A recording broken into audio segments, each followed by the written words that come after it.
Hey folks, this is Jason Lewis, the producer of the From the Shadows podcast.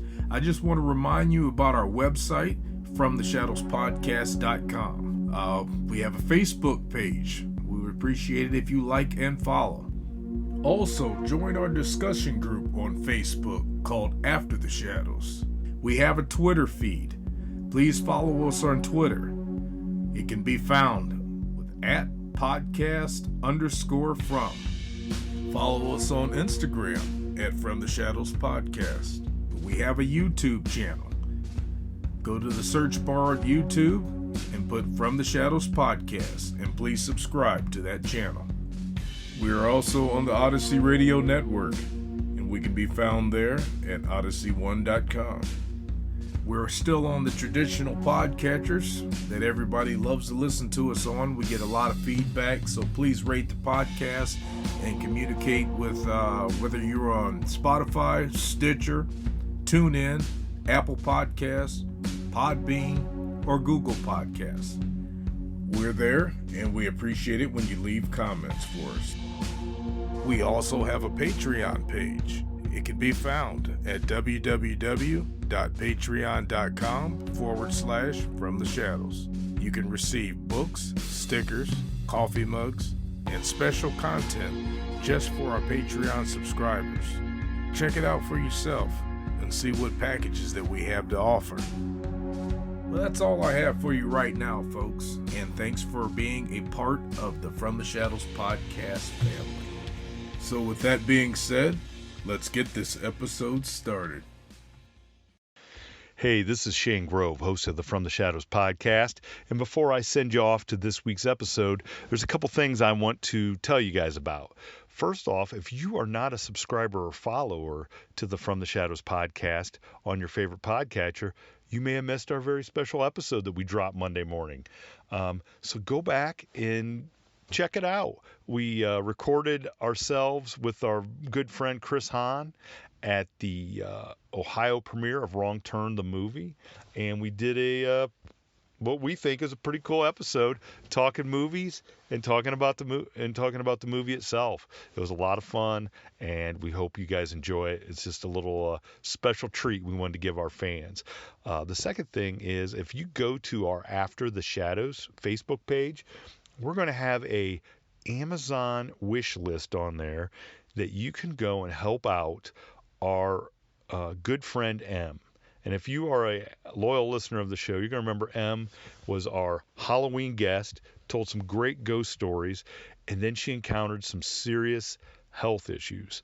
Well, she's made it past those health issues. However, her and her husband have to pick up and move from Washington, D.C. to Michigan, where she's going to be part of a University of Michigan study or program to kind of take her to the next level of getting healthy with her health issue. So it's a really cool, neat thing that she can do to try to gain another level of healthiness in her life. But her and her husband basically are going to have to move with nothing because it's going to be so expensive. So we're going to help her out, put up her Amazon wish list, and if you can go on there and make a donation and help them buy some things that they need to start their new life in Michigan, I'm sure that would be a great relief to them, and it would be a great start for Em to have that much less to worry about as she tries to get healthy. And we do want her to get healthy because she's become a good friend of the podcast. And the last thing is we want to announce the winner of the Squatch stick. We ran the contest for 2 weeks, and of all the people that got their friends to sign up for the After the Shadows Facebook page, we drew out Greg McKeever. So Greg McKeever, you will be the recipient of a autographed Squatch stick so that you can, go do your own squatching. And I cannot guarantee that it's going to be worth anything. In fact, it may be worth less with me and Jason and the judge's autograph on it. So no guarantees that, on eBay you're going to become independently wealthy. So with that, congratulations to Greg. If you can, go check out M on After the Shadows and check out our bonus episode from Sunday night or Monday morning. And we hope you enjoy our conversation with Greg Walter. Thanks. Hey everyone, welcome to the From the Shadows podcast. I'm your host Shane Grove from once again deep in the bowels of the From the Shadows podcast studio. With me as always is the judge. Hey y'all, I'm super excited tonight. Got a great guest. Hey, at least you didn't steal Jason's group. I almost said it. Yes, you did. Yes, you did. Mind your manners. Jason, the super producer, how you doing? Greetings, everyone. There's that lovely greetings. Yeah, it is. He's got Which a very face soon, made for radio. Very soon, we're going to have Jason's tagline "Greetings" available as a ringtone. So Yes, it is. In fact, for your birthday, if you got somebody, a loved one has a birthday, he'll call up and he'll give them a greetings, happy birthday, Exactly. and for a very small fee of $10 of hamburger meat. Oh, jeez. Brown chuck. Oh boy. Okay. All right. Enough peddling Jason as a piece of merchandise. Don't even say it, Judge. I can see the look on your face. I'm gonna tell you right now. I'm looking at him. He looks like $100 right now. He looks like $100. Oh boy. Well, with us tonight is an author, a researcher, Mr. Greg Walter. Greg, how you doing today? Hi, wonderful. How are you both? And everybody. Well, we're here. Well, hey, we're here, but we're super excited because you agreed to come on our show as a guest, and you have some fascinating stuff that we're excited to hear about. And I know our listeners out there, we have a wide range of listeners from all over the world. We are an international podcast, and I think some of the subject matters we're going to delve into tonight are really going to hit the sweet spot for some of our listeners out there. And we're excited to get started. So we're just happy that you agreed to come on, blessed us with your stories and your wisdom and your research. It's Greg, this is a lot of pressure we're putting on. It is. Oh yeah, no, You're at the free throw line, great. buddy, and there's no time left. Hey, that's all good. Where are you guys out of? Where are you located? We are in roughly? parts unknown. No. Parts unknown. I've been there. We're in North Central Ohio, about an hour north Okay, of North Columbus. Central as well. Ohio. Yep. Yeah, so we are smack dab in almost the middle of Bigfoot country in Ohio. We got Salt Fork in the south. We got Mohegan over to the east. We got Cuyahoga National Forest and Oberlin up there to the right. So Loudonville. So we're in a very squatchy area. I got to be honest with you. Well, Wow. Greg's in a pretty squatchy area out in Oregon, right? Yeah, I've never heard of such a place. Never heard. Well, there's an Oregon. There's an Oregon, Ohio, too. Yes, it's Yes. Toledo. Yeah. So Greg, tell our listeners a little bit about yourself and why we would even have you on the podcast. Indeed. So I have lived in the Pacific Northwest for about 40 some years of my life. I went in. Let's say I originally went up there with the U.S. Coast Guard. And then from there, it led into all sorts of mischief. But basically, I was doing like mushroom foraging, and also from there, I worked on fishing boats in Alaska, and sort of this rather hard scrabble forms of living in my earlier years. And in the course of that, I felt like there was some need for repentance. I think we all reach this point in our life at some point or another. And I went on a journey, and on this journey, I would actually have a physical encounter with a Sasquatch, or there's different native names for these things, but basically, I had this encounter, and then in the ensuing years afterward, I would piece together in research and in stories and so forth like that what exactly I had encountered, and what the meaning of it was. And so, in a sense, it was a spiritual, almost awakening, but also, the learning from the different native lore in the area, and piecing it together as to what exactly I had run into, and kind of the backstory of it. And that's what fascinated me. And I put that in so many words in the book. So let me ask you this, Greg. Were you out seeking to have contact with some sort of like through, a passion for, people who say, well, look, I'm gonna go out squatching, or was this an accidental encounter, and it was after the encounter that you got the passion for finding out what it was you saw in the experience? Yes, but the hitch there was that there was a thing that I did, and it was almost inevitable, or it was accidental, where I followed, I didn't know it at the time, but I followed almost a procedure that is done by certain members of the native tribes. We call that Forrest Gumping your way into something. Yeah, exactly. Yeah, and so night number 3, here it comes. And the thing about it is that had I had the training and had I had the knowledge behind this, I would have been able to basically communicate with this thing. And but that takes a lot of training to do that, and that's why there's a lot of these apprentices and stuff like that. I mean, they do this stuff for years and years to get trained up to approach these things.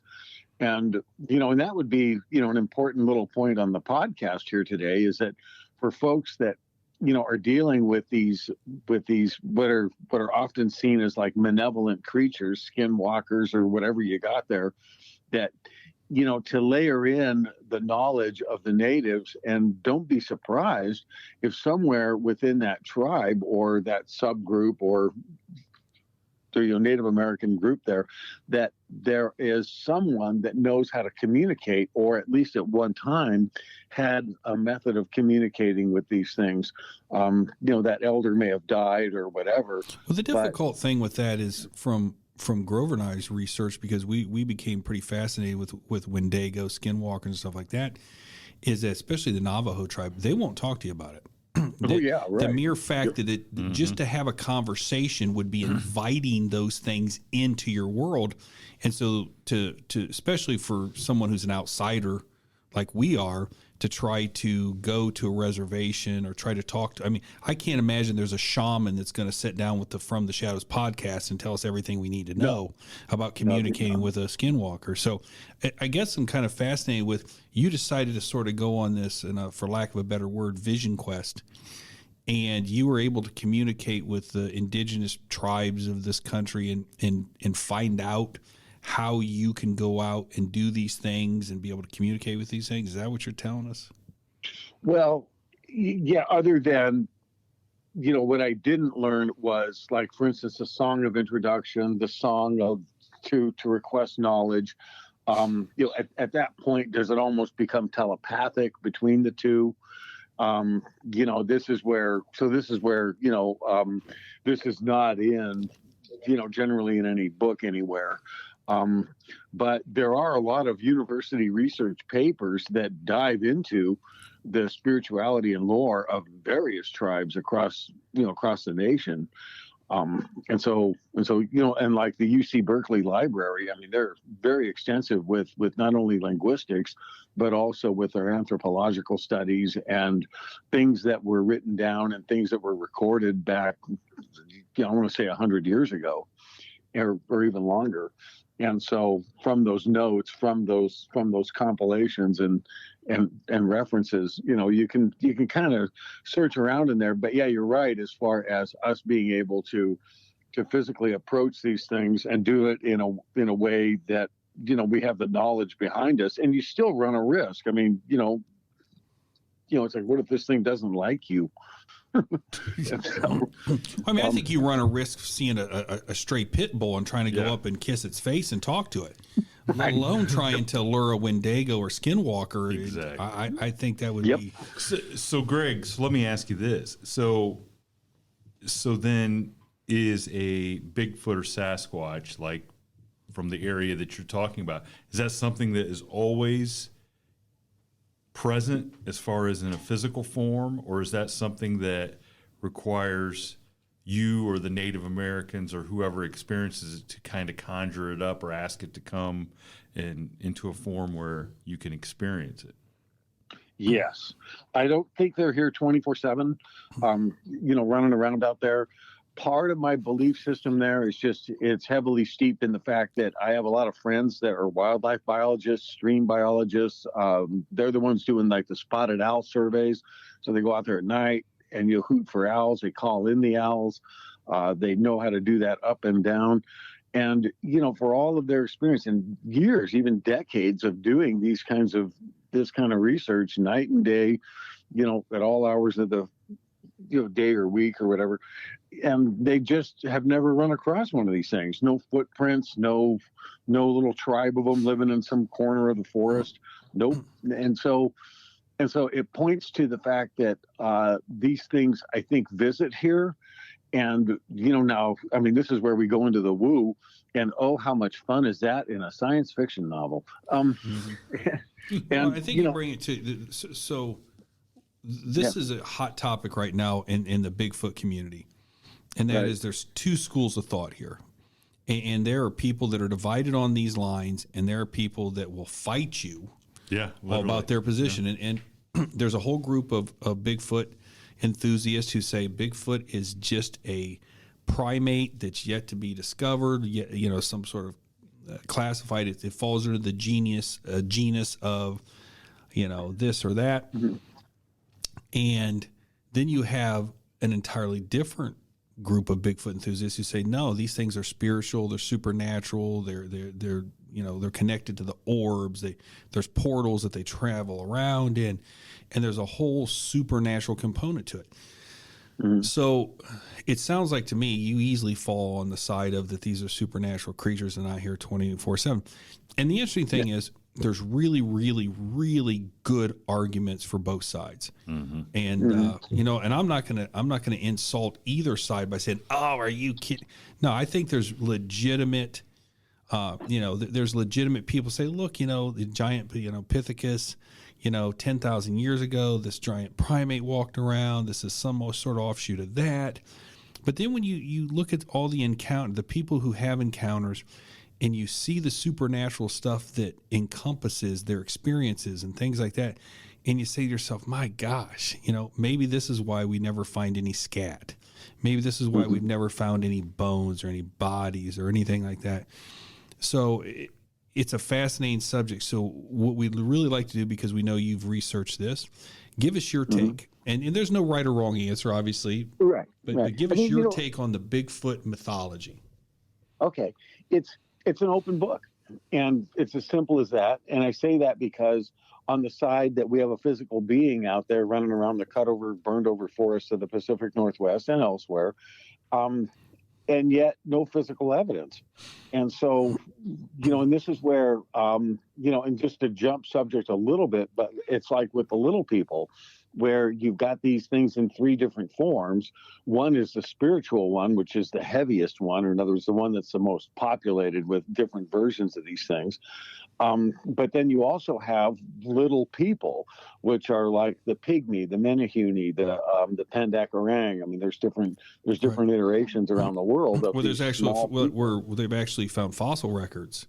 That's right. That's right. So that's we know these things exist because we found their bones. You got it. Right. Yeah. And so that's what makes me a bit of a skeptic of having the 24/7 Bigfoot is that we do not have any physical record in the fossil record or elsewhere. And, how did they dodge that? Now, yeah, right. They eat their bones and they do all this stuff where they cover their tracks and so forth. But I just feel like if they're a physical being on this planet, and if you guys have ever watched, like a Forest Service or public lands archaeologist go around out on a forest or anywhere, in a site, I mean, it's just they can pick out little pieces of arrowhead and they can see where somebody had bedded down, and they can see where it's like, oh, look, this was a pit house site, or this was a place where, a lodge was placed, et cetera, et cetera. Here's the post. Here's the, so, and, and this is the thing that, especially in areas like where you guys are in Ohio or even Oklahoma, where, you don't have vast tracts of wilderness.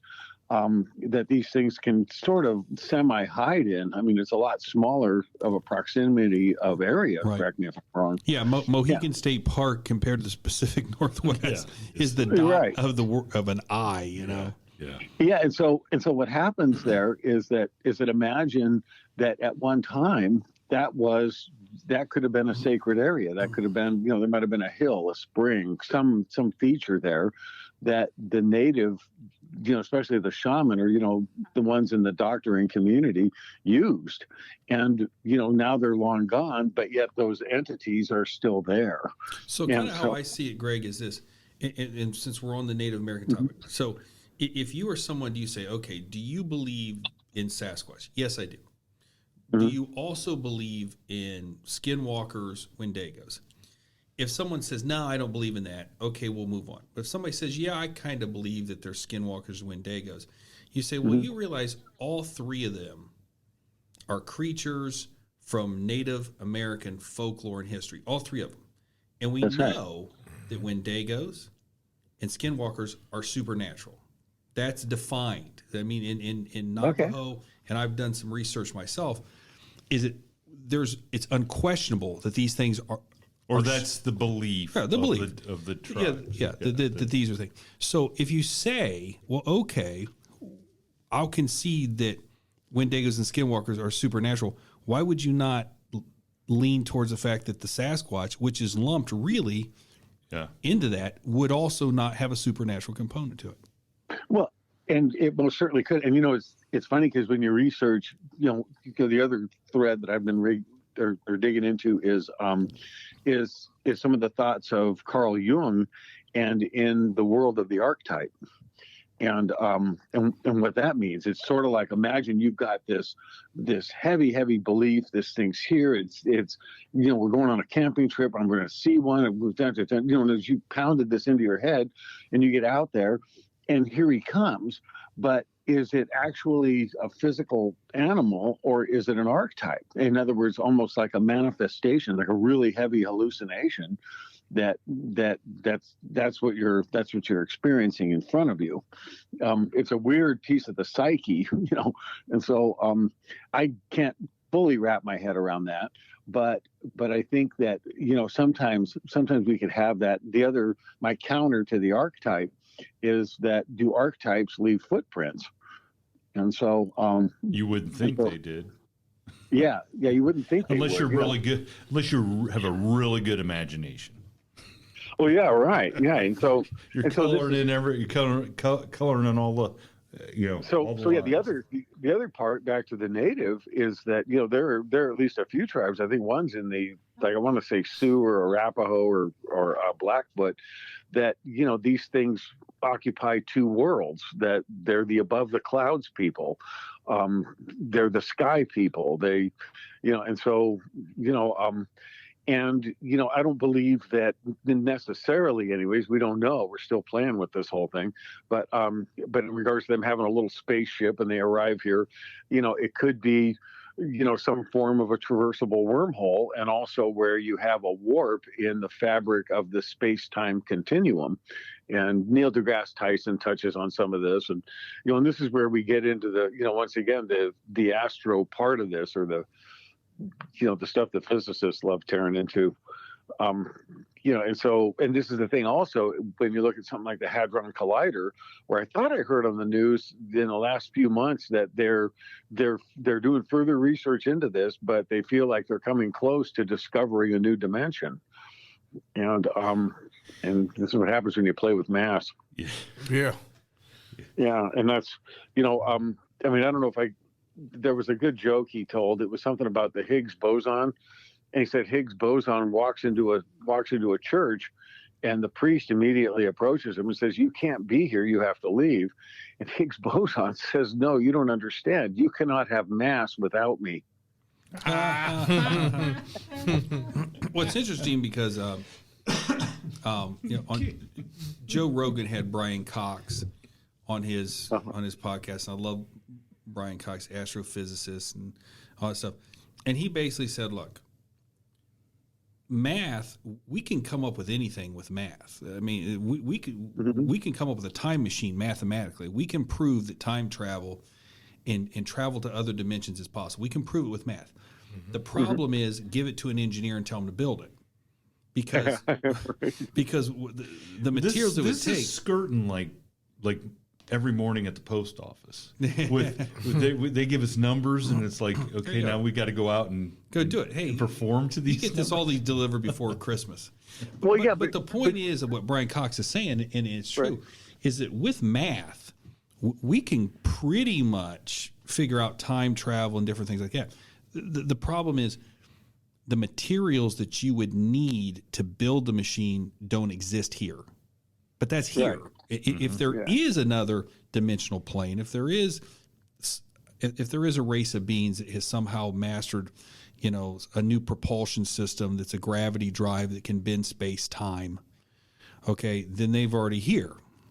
You got to remember, that's just our version of math, too. And that's our version of math. Okay. Yeah. Somebody else can just... The other thing is, and I think Greg and Jason and I, we talked about this before, is that, we base everything on physics, physical laws that we test them. Right. But the one thing we do know is that when you go to the quantum level, the laws of physics no longer apply. They break down. Right.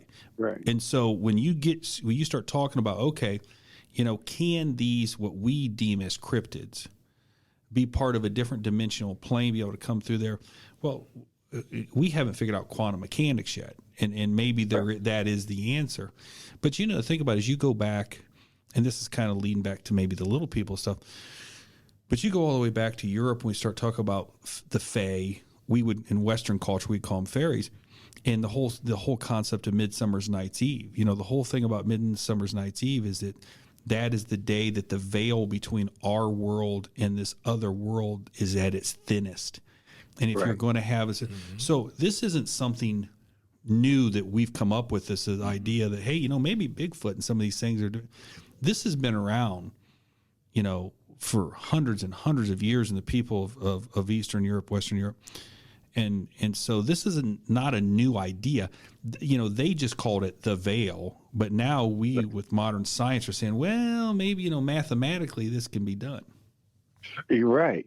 And that's what, one of the shows I was watching is where, imagine you've got like two net funnels and, and they extend out. So imagine if you stretch this thing out, let's say it's 2 feet wide, like this, but your net funnels, what happens? And let's say like that occupies, I don't know, 100 million miles out in space. But what happens? And so you have to travel through that wormhole to get to the other side. But what happens if that net funnel collapses to something where all you have to do is step through and you're there? And now the question is, with portals and so forth, are they here for 6 minutes, 6 days, 6 weeks? How long do these things have to travel back and forth through before that thing closes for another month, year, 10 years, whatever?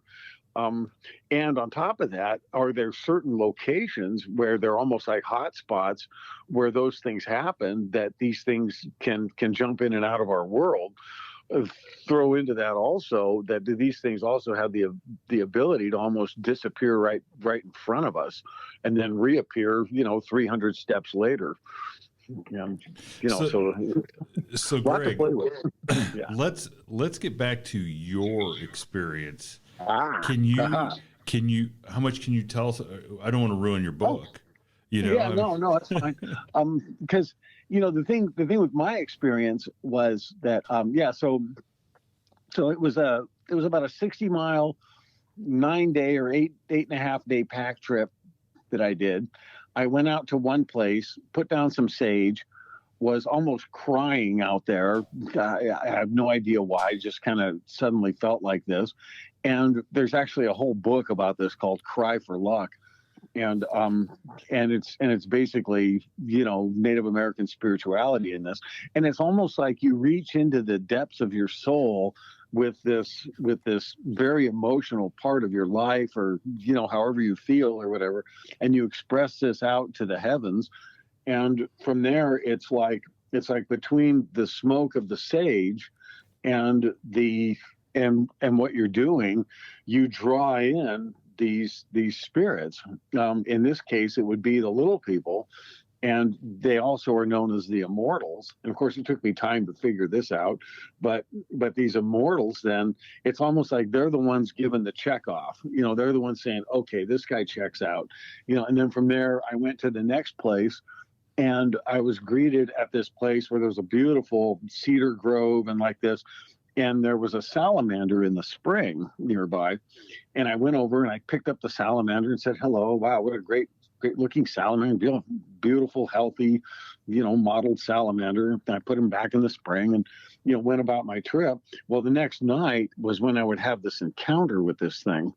And years later, somebody recounted to me this story that the first thing you'll run into is a salamander in a spring.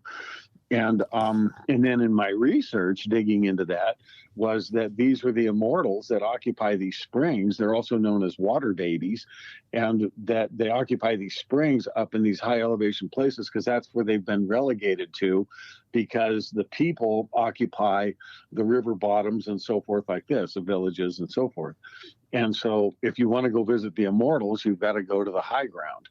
And this is almost universal around the world, I think.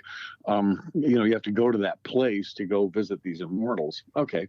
So the next night I set up my camp, went up, and it was like an amphitheater, about maybe a little bit bigger than half the size of a football field. And I set up my camp there, and I noted that there were a couple of ponds, and it was on also a geologic contact where it went from dacite to serpentine. And serpentine is it's kind of throughout the Klamath Mountains.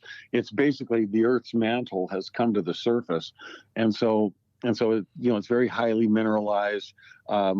Different plant ecology going on serpentine as opposed to regular granitics and so forth. And so I'm out there. I'm looking around this whole amphitheater. I decide to wash myself off after the day's sweat and so forth. And I look down to this footprint, wonderful footprint, and barefoot, and oh my God, so I'm a little freaked out at this point. And basically, everything was just a normal camp scene until the sun went down and the moon was rising up, but the moon was still behind the ridge, so still very dark. And it was right at that time of the thin red line. And I think Carlos Castaneda talks about it, where it's the time of power.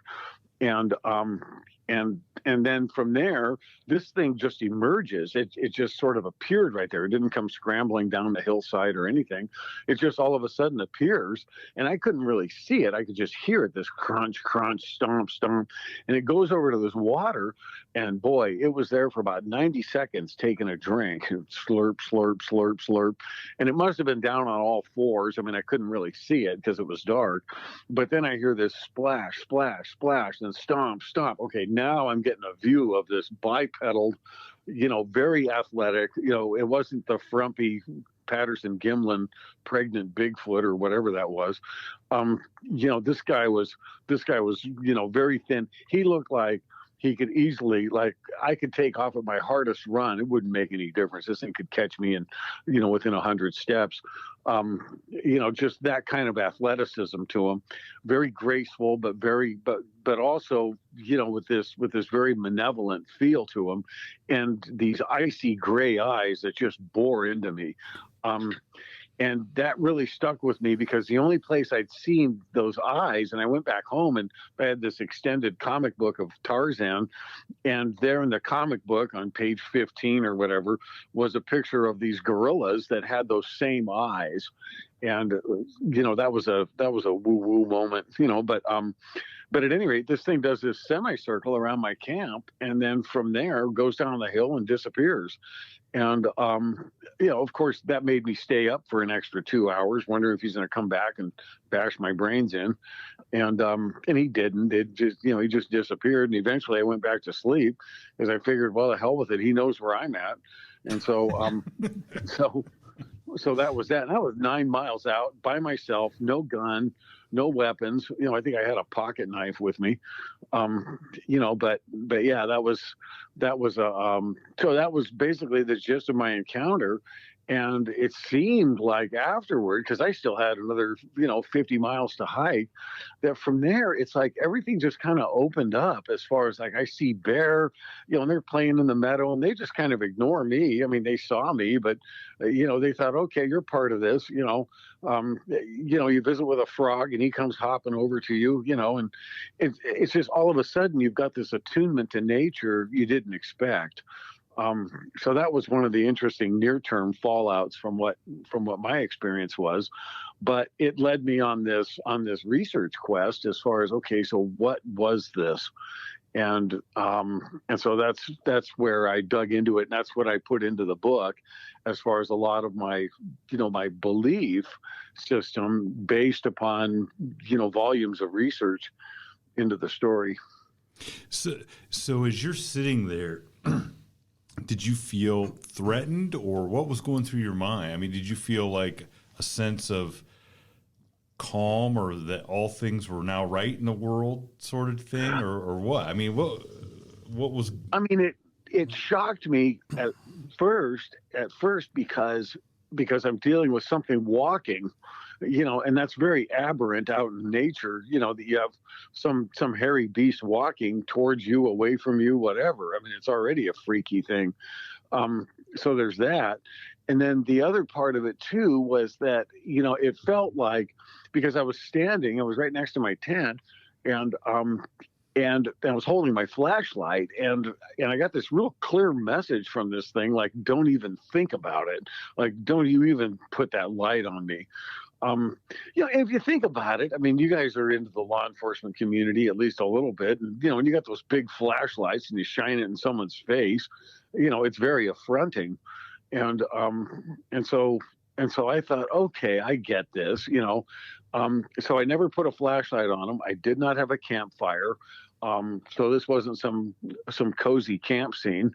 It was just me in my tent with my backpack, and in a sense, it was an attunement, and I say that like as though I didn't need a fire. I knew a moon was going to come up here soon.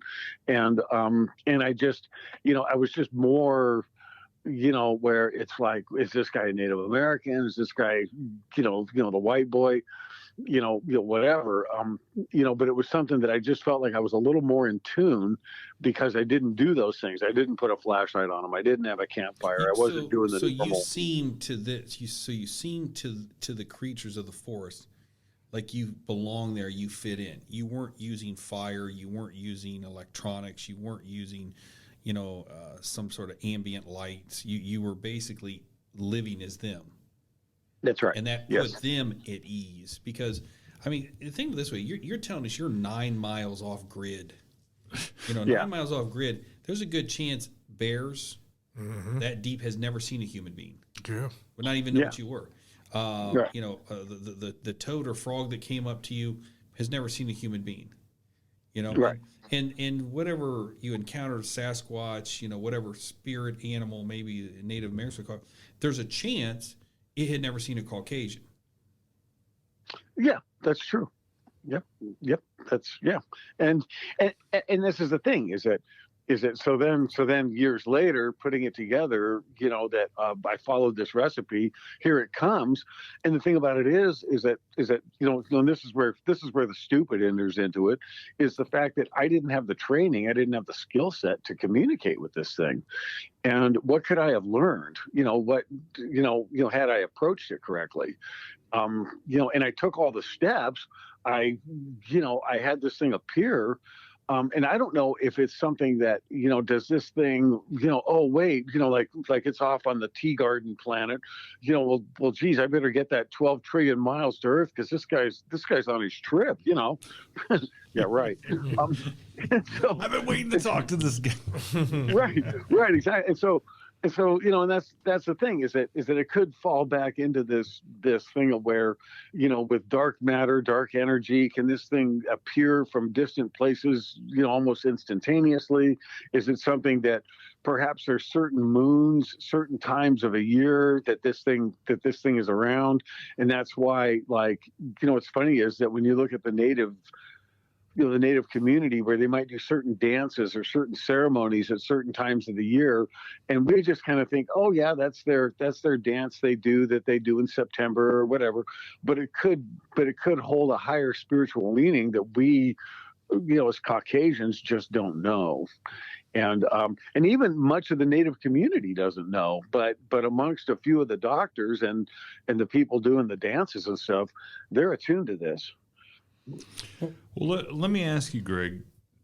Mm-hmm. So, do you believe that every creature that we call a Bigfoot or a Sasquatch or Mm-hmm. whatever is a spiritual animal, or that there may be some of these types of beings that are just regular flesh and blood and just hanging out? Yeah, like for example, if you just see descriptions of the Tennessee wild man, Yeah. they Right. don't necessarily fit the description of the prototypical Bigfoot.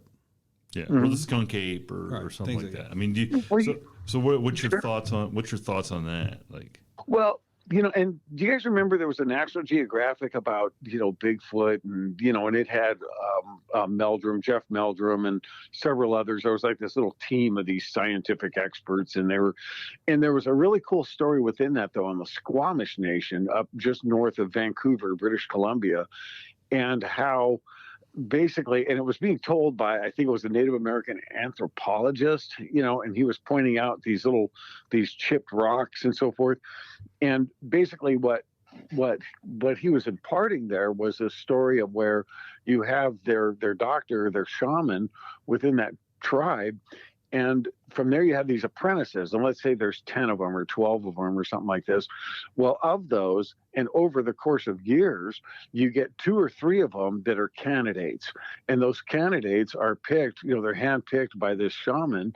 And basically, they are trained up, and they learn the ways of the wild and they learn the ways of nature. And then they're released and they're sent out into the woods for years. Some of them never even come back.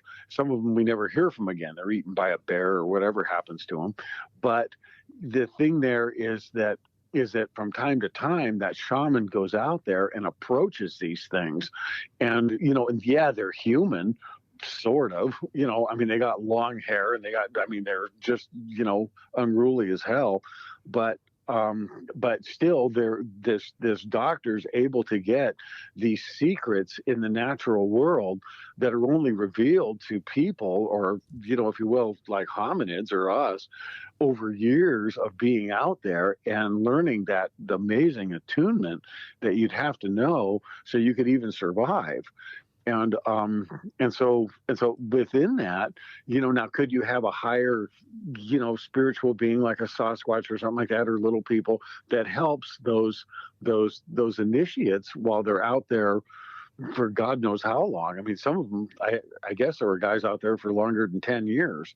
And so my point to that is that could that be your Tennessee wild man, where, within the Cherokee or whatever native group, that basically, yeah, you got a wild man out there, but it's more by design than it's by accident.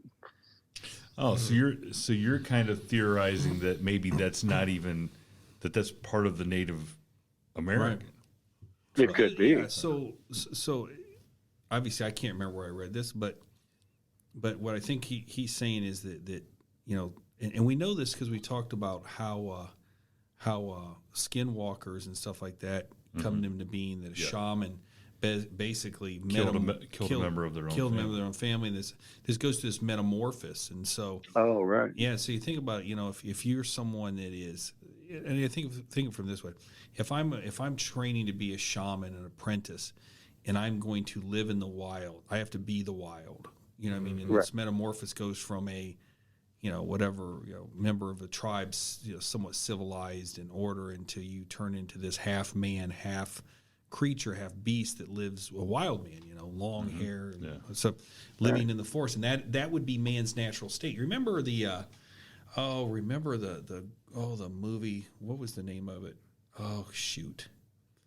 Well, now's not the time to not dang remember. it. I mean, that's what the guy. Remember, the guy wanted to go back to man's first state, and he went in the sensory deprivation chamber, William Hurt played the doctor.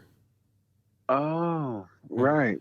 Vaguely, I remember. Yeah, this. but that's it. That was man's first state. That's what you would describe as a Tennessee wild man is man's first state. Okay, I see the analogy. It's you should do And your also, research on that. Separate from like a Sasquatch, because a Sasquatch could be this 8 foot tall, hairy, and so it doesn't fit the physical description of these apprentices that basically went wild. And but the jury's out on that one. And the other thing too is that because I have a friend that was a surveyor in Arizona, and he was working on the reservation up in the Hopi area, and he came back to the truck with the partner that he was with, fellow surveyor, and the surveying boss, and they're driving away, and he's got this dazed look on his face, and the buddy says to him, "Well, so what happened?" He said, "Well, I saw this thing, and it was like a man's torso with a deer's legs, and he got a glimpse of it, and the thing ran behind some rocks and just disappeared." And the other guy says, "Well, yeah, you saw a skinwalker, and it was just this brief appearance of these things." And this is what it's interesting, because I live up by the Oregon Caves National Monument, and one of my colleagues and friends up there, who was the park naturalist, he wrote a book called American Elves, and it's a bibliography or it's an encyclopedia of little people from the lore of 380 ethnic groups of the Western Hemisphere. And that's just the Western Hemisphere. What about the Eastern Hemisphere? Much less the Southern. And so, you get these things all over the world, and those are the spirits. Those are like in that spiritual world where they could live for 2,000 years and do all this stuff, as opposed to the Menehune or, whoever we're referring to as far as the little people or small people. And so his theory too with the small people is kind of interesting, because, he was saying that how, it could be, they're surmising in this or theorizing is that did they at one time they were 5 or 6 foot people, but they co-evolved to this smaller race because they could more survive on those islands or whatever environment they were in, that as a smaller person that they could sustain themselves as opposed to a larger person. Ooh, that's kind of insightful. Yeah, that's kind of interesting. Yeah. So we keep bumping up to the subject of little people. And by the way, for the record, right. it's the movie I was talking about was Altered States. Oh yeah. Oh yeah, that's right. I was trying to think of for the life of me what I would you never were referring to. All right, so we looked it up. Yeah. Okay. So this is a good time to transition Yeah. to a topic that we've talked a little bit about. That's just it's a fascinating thing. Is the little people, and the thing is, that is just a general classification of the little people, but there's so many subtopics. Like we had a guest on who had done research into evil gnomes. An evil gnome. An evil gnome was just fascinating, the story behind this. Yes. And so, and then we're really excited to hear what you've discovered in your research or experiences. Yeah, there was a fun one with the Hey men and the Hey women. I think this was like somewhere in like northern Italy or someplace these things were. And what it is you hear out in the forest or someplace in the brush, you hear this, hey, like this. Well, if you imitate this them. This is like an old episode of like Fat Albert, is it? Yeah, except when you imitate them, they come out of the brush and kill you. Oh my goodness. Oh yeah. See, I knew Mushmouth was not to be trusted. I thought, okay, that's colorful, but back around to the part where we're dealing with, between the physical being that's here 24/7 and the spiritual one that can hop in and out of our world or do what he does. First of all, remember that. What's funny was my book is a science fiction magical realism, and I tried to get some of the Bigfoot museums and stuff like this to carry it. And the thing about it is, no, we only have nonfiction here. I'm like, well, wait a minute, how do you guys have nonfiction on a myth? Right. And how dare you? Oh, dear. Right. Well, and this is what's so funny is that and to a lot of the people, I mean, the thing that I kind of challenge them with is that, okay, guys, what is your skill out there in the woods? Like, in other words, when the sun goes down, are you all huddled around some British bonfire because you don't know what's out there now? I mean, it's dark, as opposed to like having no fire at all and saying, you know what, let's go hiking right now. This is a great time of day, night. And so how, I guess my question there is, how comfortable are they out in these wild settings where they don't need fire, they don't need flashlights, they can just get by with what they have, and basically. Because we don't see the same spectrum of light that animals do. Animals can see in the dark, and we can't. Yeah, and we're taught from being little kids to be scared of the dark. I mean, that's kind of one of those things that as little kids we kind of get. Well, maybe there's a good reason we're supposed to. Maybe because what lurks in the shadows. Oh. Well, yeah. I mean, that's the thing. Nothing else. It makes for great horror genre. Yeah. But as far as the reality of this, it's like, okay, well, and so that's one thing that I would beg the question of, that a lot of these folks that, it's like they want to keep Bigfoot in the horror genre. And, and I'm trying to drag him somewhat kicking and screaming into the spiritual, little more benevolent world. Mm-hmm. Which I agree with that. Cool. Yeah. So that's what I decided to have fun with. And another thing too about this, and I love Neil deGrasse Tyson on this one, is that, when we talk about, where it's like we have an idea, and then from there we gather up evidence, we come up with, some papers or some truths or whatever like that. It lends itself into a hypothesis that then from there we get further evidence, we keep building on this, and then it finally gets into theory that then goes into scientific fact. And so much of what we're talking about, we're still at hypothesis at best. We haven't even reached theory yet. And so, yeah, exactly. So it's until we have physical evidence, I mean, I kind of feel like, we're at a loss here. And what are we going to do when, before we get physical evidence, we realize that there is a different dimension, that mathematically, and it's a problem that's going to occupy about 17 chalkboards, as to how these things might, and how we even might be able to travel there from here, much less them being able to come from there to here. You think it would take great amounts of energy if we had the formula and would be able to do that? You think it would take great amounts of energy to break through the veil between the realities? That could be. My friend Dave Perry, he was really good. He was a forest ecologist, retired from OSU. He told me one time, he says, "Look, Greg, we know for sure 3% of the universe." And I thought, okay, that's somewhat good to know.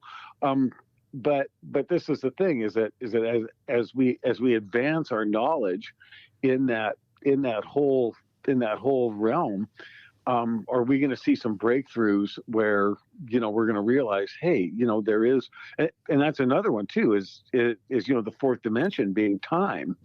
And so, and if you manipulate that, they touched on a little bit of that in that movie Lucy, and which I thought was very cool, of brain capacity and all this. With Scarlett Johansson. Yeah. And so Jason watched it with the volume down. He's a big Scarlett Johansson. Oh, right. Yeah, I've watched it both ways. It works either way. Yeah, it was a really cool movie, though.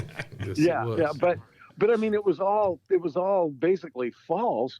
But here's the thing: is that you're pushing that envelope of like, okay, where did we leave truth, and where do we know we're in false? Well, to get back to the little people, but I just want to make one thing for Jason, and that is, I think Brian Cox said on Joe Rogan that with the Higgs boson, they were able to create a wormhole.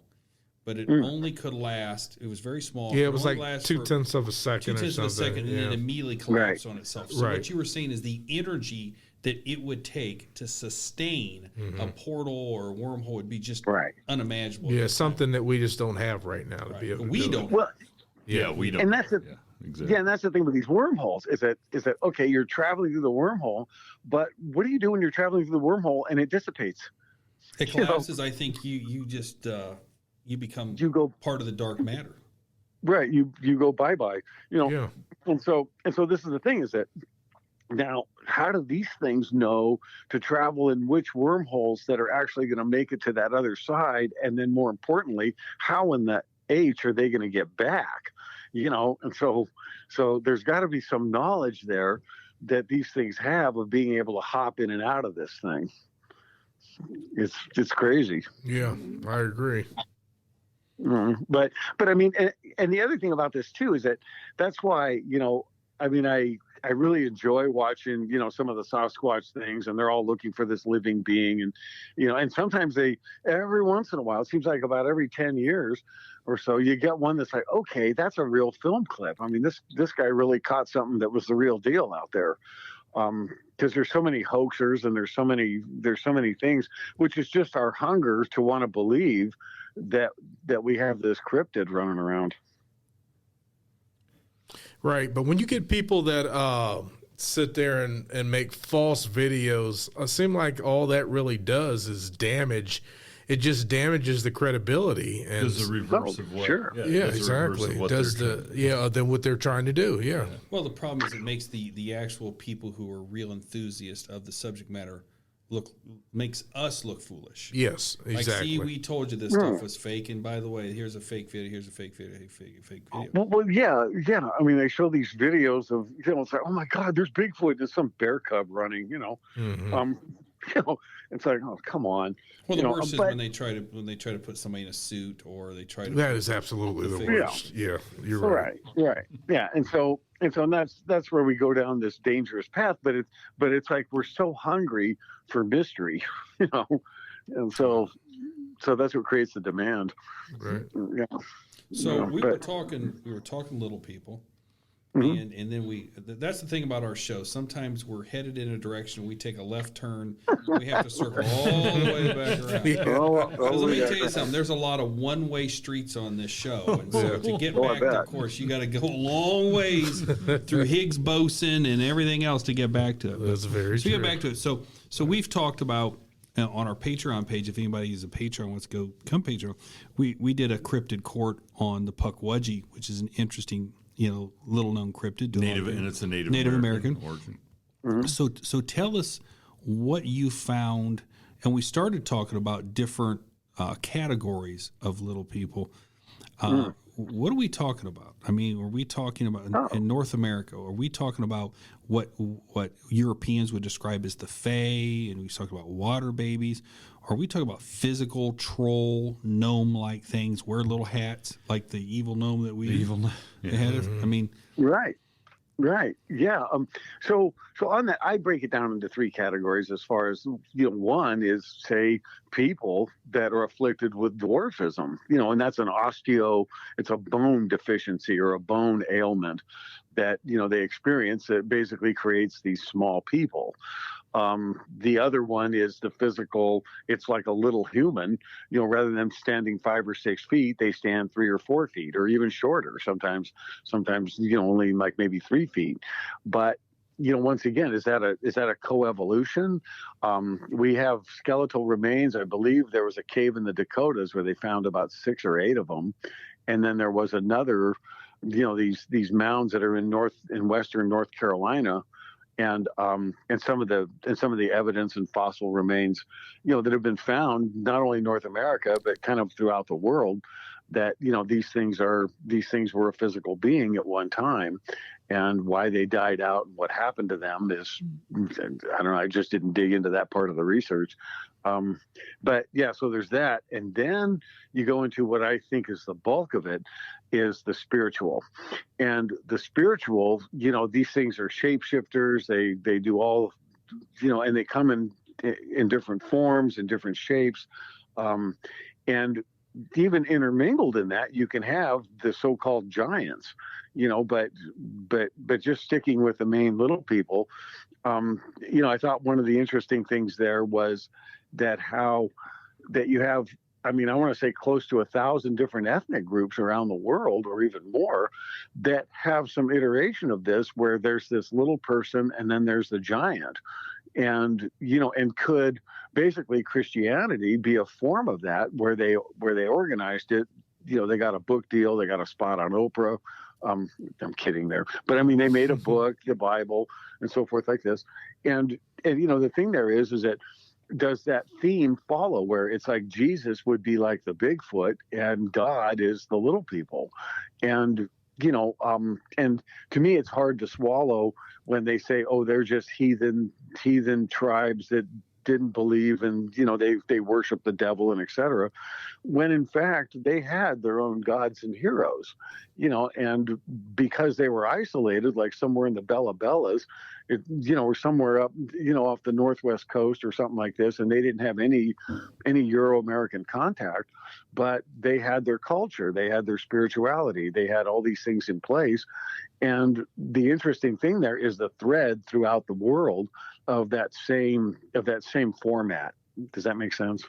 Well, I mean, you look at paganism, and paganism obviously predates Judeo-Christian religion, but paganism, and even if you go Far Eastern stuff, you start talking about Buddhism, Hinduism, things like that. Right.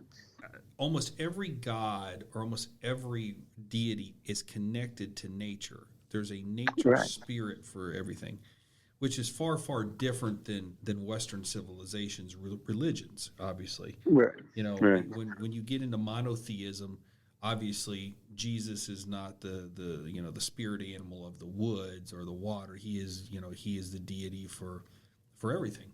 So you think about these tribes and stuff who lived in North America or whatever and they have their belief system, their deities and stuff like that. But a lot of it is based, obviously, on the physical things around them and the things that they actually could see and tangible. Whereas, monotheism, we don't. I mean, people may argue with me about that, but you don't see God. You have faith that there is a God, and some things like that. But to Native American tribes and these other indigenous people, their belief is what they saw, what was tangible, what they could see.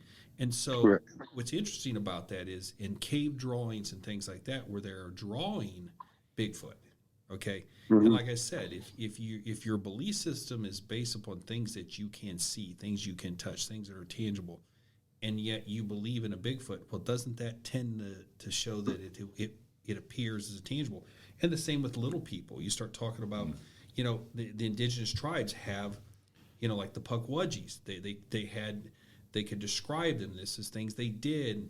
And so when you look at Native American lore, when they're talking about so many different things that they could see, like the buffalo and the deer and the fox, and those things are included, and we know those things are. Yeah. We know those things. Why is it that you're just going to suddenly make something up about a little person?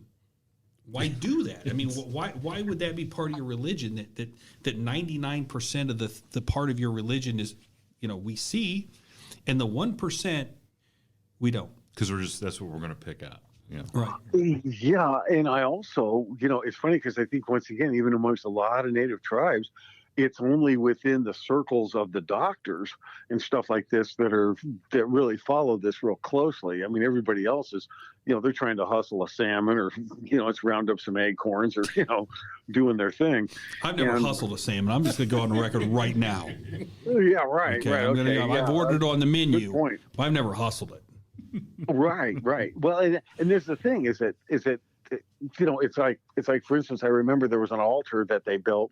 I saw this along a river, and basically it's just a stone altar that they put together. But what they do is they burn crayfish in the altar, and then the bones of the crayfish remain there until the winter floodwaters flood and take over the altar and take those bones of the crayfish and take them downriver. That then is a signal to the salmon.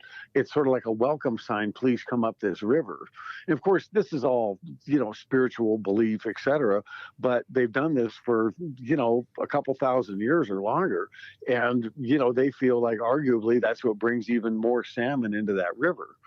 And so, but it's showing a connector, because the salmon feed upon the crayfish, and it's an offering is what they're doing.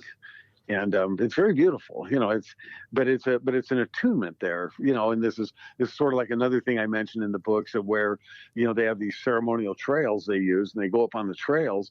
Well, those trails weren't designed by them. They're the migratory routes used by the turtles to go to the mid-elevation ponds for breeding. And so the people follow the turtles, not the other way around. Jeez. Well, I wouldn't want a turtle following me. Well, I mean, I'm not fast. I think I could get away from one. It'd be kind of creepy. Well, it's kind of cool because, it's like, imagine following that trail, and even with your face right down on the trail, where it's like you're looking at it like the eyes of a turtle. And, what is it like to see the world through a turtle's eyes as you travel through the forest on their trail? Whoa, you just blew our minds. Yeah. You just blew our minds. I think maybe you found too many of those mushrooms, man, that you were looking Ah, for. right. Yeah, well, they're on that same You're route. on point of view from the turtle. I mean, that's pretty deep. That's deep. That is right? deep, yeah. Like, imagine being the turtle. Yeah, I never really thought about it from the perspective of a turtle. Yeah, and that's what's so interesting with these things is once again it steps into this attunement. Yep. And it's kind of like, another thing too is that I could have, with the story I heard about the salamander in the spring and so forth like that, I could have just blown it off as, no, I don't think so. It was a salamander and he was very beautiful and I put him back. He didn't turn into some little devil or some little elf or anything else. He was a salamander, and so that's what I know, but I don't know, when I turned my back and went to sleep, did this thing turn into the little elf and go running off through the hills? Whatever. And so, but it's interesting because following the lore and following the stories and stuff, that's what they say about, when you get up to these high mountain areas and even like in your own area there, you mentioned it was the Mohawk Park or something? Mohican Park. Yeah. Okay. Yeah. The Mohican Park. And so were you guys part of the Mohicans then? Was that in your area there? We have mainly the Wyandots. Because we're okay, right, the Wyandots. Wyandots, Okay. Yeah. Okay. Are they Algic speakers? Do you know? Ooh, I don't know, but I know they were heavily. They got absorbed by the Erie and the Iroquois. Mm-hmm. The Iroquois from New York. The Iroquois, I think, from New York, ended up joining forces with the Erie, which is in northern Ohio, and then the Wyandots got sucked into that during the Indian Wars. So, interesting. I don't know what sort of. Okay. Right there. Yeah. Well, the thing that I would let's see. There's the Ottawa. No, it's too far north. Because what I can do is I can look up the type of the type of little people that would occupy that area. Oh, that would be really cool. Yeah, that would be very interesting. Yeah, and because the one that I mentioned in the book is the Jagao, and that is actually I was relating that sort of from the Catskill Mountains, the Seneca, and how those things. It's funny. There was one story. Well, the Jagao were the ones that basically Rip Van Winkle would have come into contact with, that led for him to do his 20-year sleep or hiatus, like this. And but there was another story that related to Rip Van Winkle that also said that they were the ghosts. I thought this was interesting. It was the ghosts of Henry Hudson's failed expedition into Hudson's Bay. In the, what was that, like mid 1600s, he was doing all that mischief. And, I mean, this guy's already facing a lot of formidable things, but basically they would perish up there. And as a result, you had the, these ghosts or these elves that basically Rip Van Winkle helped them carry this keg of drink that would cause him to, like party with the elves and then from there, fall asleep for 20 years. And that's kind of the power of these things. Wyandotte, okay, Iroquois.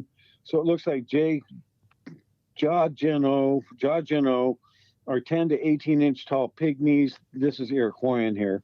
Known to all major Iroquois groups. They're naked or wear black dyed buckskins. They are more often heard than seen, nocturnal, one of the husk and false spaces, superb racers. They are, let's see, Jageno are known to Seneca, are not more than 2 feet high. They're also known as Jungis, Gahanga, pygmies, Indian fairies, tiny nature creatures, and the great little or small people or men, and that's under the Ondaga. Seneca called them Gitet on, or pronounced Jageo.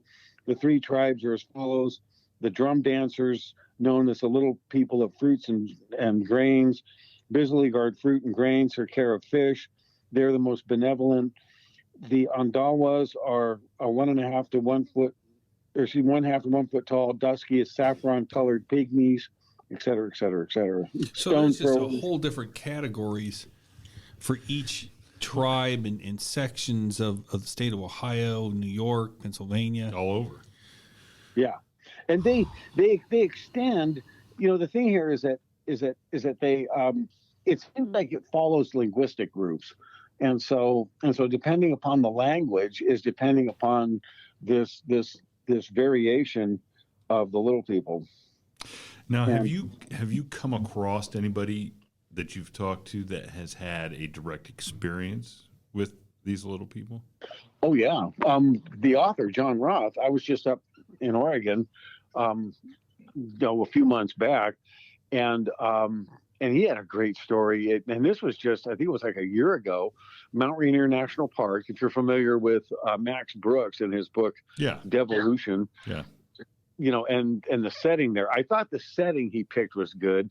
I don't agree with anything that he wrote really, other than there was a little bit of native lore he tapped into. But, you know, once again, the popularity of his book is going to be based on the, number one, his ability to describe, you know, like these survivor situations or these survival situations, you know, in something like the dynamic of this ecotopia community. It should be a great movie.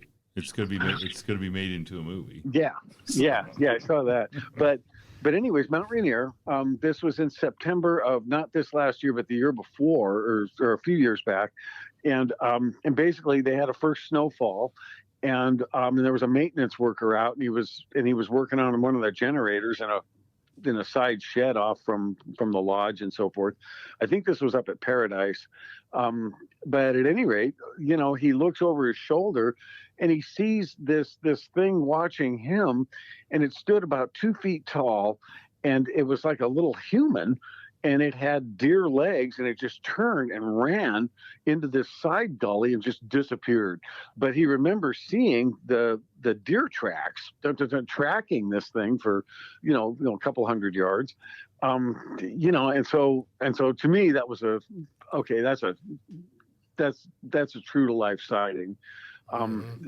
Because who could dream that stuff up? But that is, I mean, now that's very similar though to the one that your friend had in Arizona, where the bottom half was, you know, and they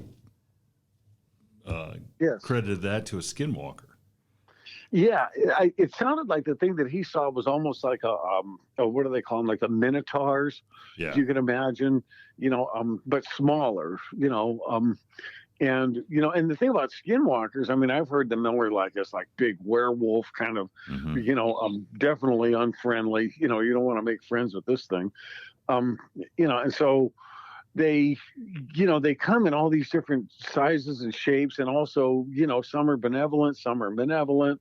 You know, I don't know. You know, it's a mixed bag probably across the world, but let's just say across the nation, as far as how these things are interpreted and how they're viewed. Well, you'd almost have to think, for you to come back and tell anybody that you saw like a 2 foot, half man, half deer, you know, you'd have to see it. Why would you? Who would even tell that to anybody if it wasn't true? I dare you to make something like that up. Right. Oh, yeah. Right. And that's the thing with the Park Service, is that generally, I mean, they're very straight arrow. You know, John was one of the ones that talked to, I think his name's Matthew Johnson, and he was the one that had the Bigfoot Encounter at Oregon Caves, and you guys are probably familiar with that one.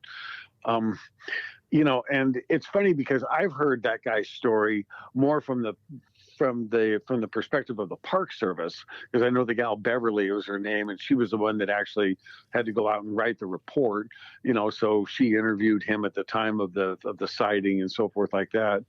And she just said that no matter what, this guy was freaked about something that he saw, and it wasn't something normal.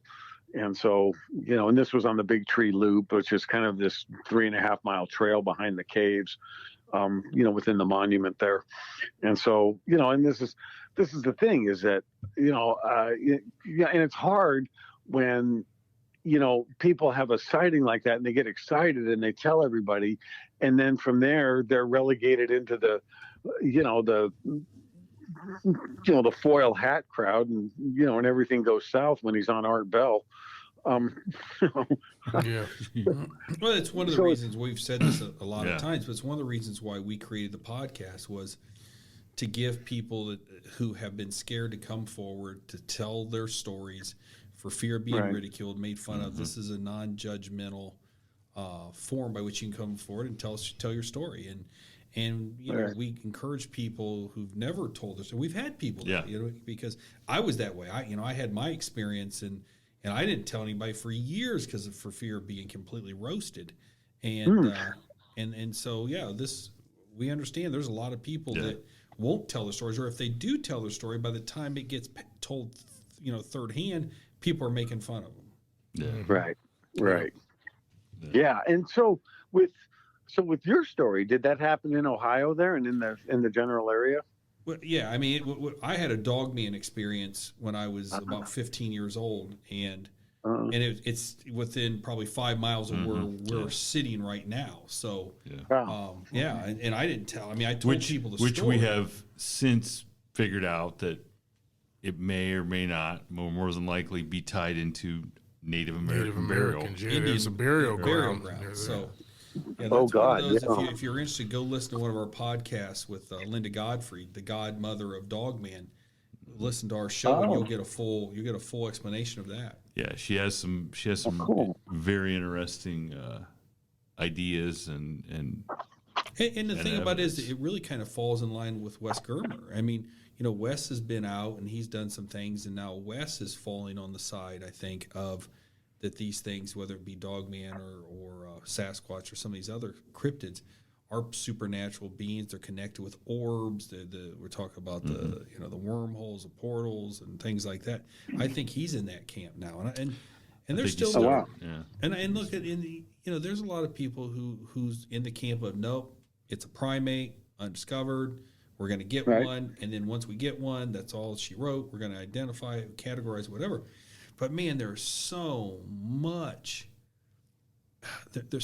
other evidence out there that there's something. These things are just not corporal, creatures. Absolutely. I mean, there's so much circumstantial evidence, out there that it's just insane. Like, give you an example. Like, there was a whole show that I watched, an hour and a half, about UFO sightings in proximities of Sasquatch sightings, or orb sightings in proximity immediately after Bigfoot sightings. You're like, okay, what's the odds? What's the odds that any person in their life is going to see a Sasquatch? 0.1%. Yeah. What's the odds that somebody's going to see a UFO in their lifetime? 1%. And to see them both. To see them both, like in close proximity, or these orbs. I mean, the odds that you would see them both almost the exact same time, close proximity, there has to be some kind of connection. There's got to be a nexus between the two of them. So I think the more and more people are having sightings, the more research is being done, I think you're going to find there is a nexus between all this stuff. And it's not does not make me feel any better about it. No, it doesn't. It doesn't make you feel better. Yeah. Well, it makes me feel comforted. Well, what it tells you is that whatever these things out there are a lot smarter. Yes. And have a more raw intelligence than what we give them credit for. And they're not just the mentality of an animal. Mm-hmm. An animal's primary concerns are what? Eat, breed. Yep. Eat, breed. Yeah. That's what they think. Eat, breed. And now you think, okay, listen, this thing's a lot more cunning. I got to shelter, admit, of course. There's a lot of human beings that's basically all this thing. Are you looking in a mirror right now? I'm not. I'm looking across the table. Well, there's been fascinating things that have happened around Bigfoot and Sasquatch sightings, like how do you explain this thing that has like a shoulder breadth width of like 4 feet across, go behind a tree and just disappear, and then there's an worm in there. He's standing sideways. No, Right. no. And then people go to walk over there and investigate, and it's nothing there. Yep. I mean, Well, and look at also like up there in northern Canada where they have these ones that, they found these miners back in the 1870s with their heads decapitated, and then from there it happened again in the 1920s and 30s, and then it happened again. But there's these spans of time, like 50 or 60 years, and and it's kind of interesting because it's like, so does this thing just appear every 50 or 60 years up there? And if any human happens to be walking around, he's more than happy to rip your head off. But it's something that it doesn't happen. It's not like every 6 months someone's getting killed up there. All right, that just comes right out of the whole Jeepers Creepers movie lore, that every so many years. But you think about it. The other thing is, which you have to think about, is if there's a separate dimension, does time run the same pace or what if there's a wormhole right there at that camp? Right. Okay. And when it opens up, the Bigfoot steps out. Yeah, 60 years ago is simultaneous with now. You know what I mean? Like that. So if I'm you killing say, everything. Look, I walk in, I walk out, and it's 1910. I walk in and walk immediately back out, and it's 60 years later. Oh, there's more people here. I rip their heads off. well, time is relative. I mean, they've already proven that. So it could be either way. Yeah, and that's the thing is that and there's been several reports of these these portals, and in terms of you don't want to walk into one of these things because you don't know what where's this taking me. I was out hiking. I was out hiking at Malabar State Farm, and it was Midsummer's Night's Eve. So I'm setting the stage. It's the summer solstice. I'm out there, and I see off the path what looks like an orb, a perfect sphere. A perfect sphere, and it's floating, and it's not like an orb where it's emitting light. It's not emitting light, but I can see a sphere, and with inside that, it looked like just really hazy. Like a TV. Remember the old TV station after midnight when it shut off? Yeah, that's what it looked like. Right. And it's like, and you could see that shape was a perfect sphere. Now to get to that, it was about 3 foot by 3 foot. But to get to that, I was going to have to bushwhack through some pretty gnarly stuff. I could have got to it. And I thought, should I go there and put my arm in that? And I thought, hell no, I'm not doing that. Yeah, what if it sucks you right in? What if it sucks me in? It's some, Or what some if you sort of just vortex. lost that arm when the there you thing go. disappeared? I don't Just cut it off flush. You don't want that. this is, and isn't it fun? And this is what I really enjoy with all of this is that there's still mystery, and that it's very much an open book. Well, the thing about it is, we as human beings, we have this sense of we know everything, when in reality we don't know nothing. What was it? Was it Ken Gerhard books or Nick Redburn? I think it was Ken Gerhard's book or it may have been Nick's, where he talked about human beings have only actually occupied like 2% of the entire planet. It's crazy. It's something crazy when you talk about how many square miles are on the entire planet. Because there is, we know virtually nothing about the bottom of the ocean. Right. And there's places Jimmy Christmas, she watches shows on Travel Channel about like the Alaskan Triangle. There's places in Alaska and in the Pacific Northwest no human being has ever stepped and probably never will. Yeah. And so we don't know. We love to think we know so much because we have the internet at our fingertips where I can Google anything. Like, for example, I Googled and found out the movie Altered States, and it literally took me 10 seconds. So we as human beings have this false sense of superiority to nature that we just know so much, and in reality, we really don't know nearly as much as what we think we do. And then you start... and yet you get these shows that love to do the Pacific Northwest millions of square miles of untrammeled wilderness. Like there's forts out there, and a little Indian tribe holding a cigar or something. And the thing about it is that no, it's a clear cut. I mean, basically, it's a cut over landscape, and now with huge fires happening, and so a lot of these places, I mean, they love to do that where it's like, this is wilderness, and you see the clear cuts. You go, wait a minute, there's clear cuts over there. There's got to be a road over there. Matter of fact, there's not only one road. There's like 4,500 miles of roads over there. And so it's this cut over area that these things are scrambling around in the brush and so forth like that. I just think that, I mean, number one, I could completely understand why they're pissed, because it's like, hey, what did you do to my forest? Let's start there. But that said, it's also something that it's getting harder and harder to find places that are untrammeled by man.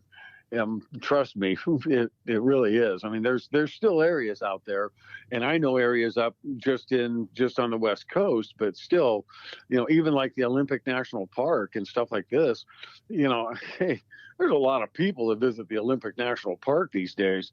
And but still, there's side canyons out there, and there's little places where, that like these 5, 10, 15 square mile areas that are just fantastically wild. Yeah, and that's a pretty big area. Well, I was down in Mexico on a vacation. I've only been there once. Is this the right podcast to tell that story? Well, there went to Tijuana, and there was a show that I'm not proud to say that We'll let that one slide. Maybe I should talk about We'll let that slide. No, I was in Mexico, and I stayed at this all-inclusive place, and it was fantastic. It was the most luxurious thing you'd ever see. Right. And then I agreed to go to this other one so that I could, because they'd overbooked the place, and they're like, look, it's overbooked. Would you give up your room, and we'll put you in free in this other place and guarantee you 7 weeks free next year at this luxury? So I said, yeah, I'll take the gamble. They take me to this place. It's out in the jungle. I mean, it's out in the jungle. And I'm telling you what, the jungle is so thick, no human being could cut through it. You couldn't. I'd give you a Bushman of the Kalahari, hat and uniform and machete. You're not cutting through it. And I remember the guy saying, so there was this one golf cart path, and it ran to all the buildings. Okay, and so I'm in this little hut type thing, and it's kind of cool. And it's like, okay, I want to go to where the restaurant is. So it was so far to walk through the jungle. You had to call for a guy in a golf cart. He'd come and get you and ride you up there. And I said one night, well, I'm just going to walk it for some exercise. This guy, says, no, you don't want to do that. I'm like, why not? He goes, yeah, jaguars. I'm like, jaguars? He's like, yeah, it's they're out there in this jungle. And it's just like, and in the daylight, you would look, and it was just, I mean, no human beings ever been 600 yards into that. Couldn't do it. Couldn't do it. Right. Right. So like the Ranpin deck and stuff like that down in Brazil. I mean, come on, you can't. I mean, there's places, like I say, I think that there's places where there's still these hidden little alcoves. But boy, I mean, a lot of my favorite areas have suffered massive wildfire damage in the last 5 years. But here's the thing is that you still have, like you could have like where you guys are at, where even if it suffered a fire or whatever, you still have that spirituality. You still have that place where these things could still be.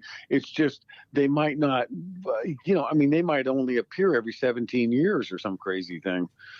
So there's no, for us to, surmise as to like how often or how little or how much they show up there. And then also, like for them to have the kind of environment they would need to sustain, say, a group of these. I mean, this is where we get back into the physical being, here 24/7, I mean, it would take a lot of ground, and especially for something big like a Sasquatch.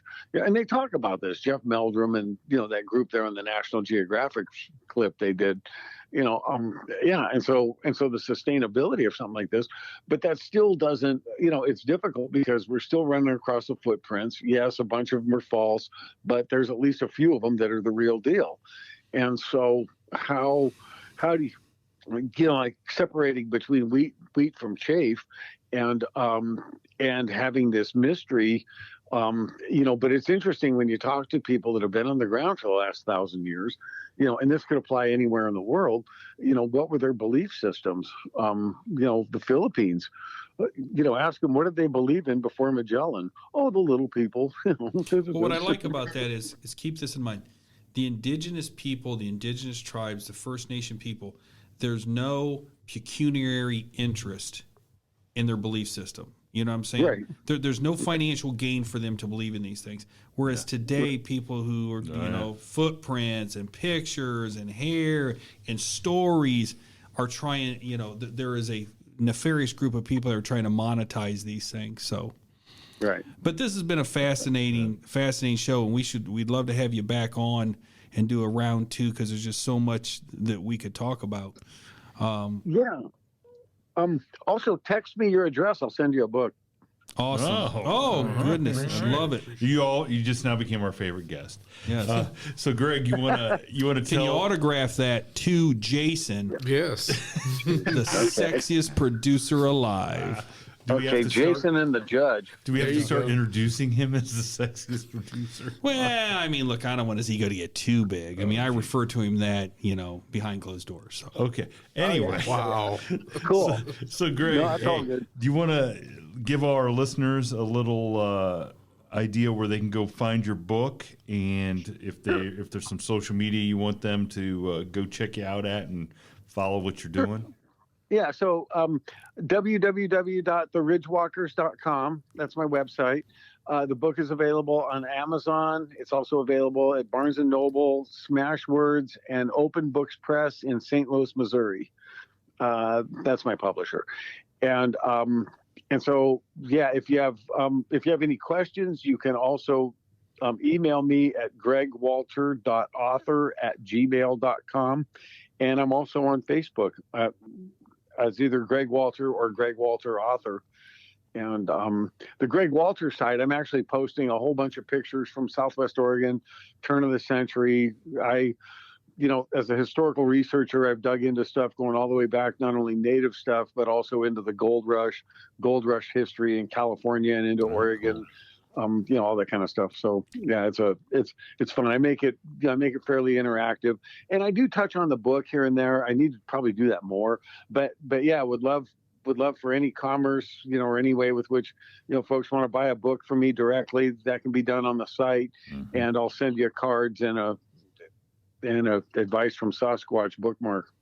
Oh, all right. Very cool. Very cool. I'm looking at all the five-star reviews on Amazon, so it must be pretty good. Yeah. Pretty good. Oh, cool. Good. So, Good. So I plan to also. I'm rewriting it as a 7-part or 7-episode miniseries, formatted for Netflix or Hulu. Oh, Cool. Nice. Cool. Right. Well, I'm sure you only touched on some of the things that are in the book, so we encourage people to go out and get it. I look forward to receiving my autographed copy in the mail. Yes. Yeah. Cool. All right, Greg. Well, hey, thanks for joining us. This was a great conversation. I mean, Wonderful interview. yeah, some great information. Thank you. Some great information. So we'll let you go, and thanks for joining us. And have a good night over there on the West Coast. All right. Thank you, guys. Yep. Keep up the good work. Thank you. Thanks. Yep. All Bye. right, thank you. Bye-bye. Thank you for tuning in to this week's episode of the From the Shadows podcast. Until next time, never shy away from the darkness or what may be lurking in the shadows. We are out.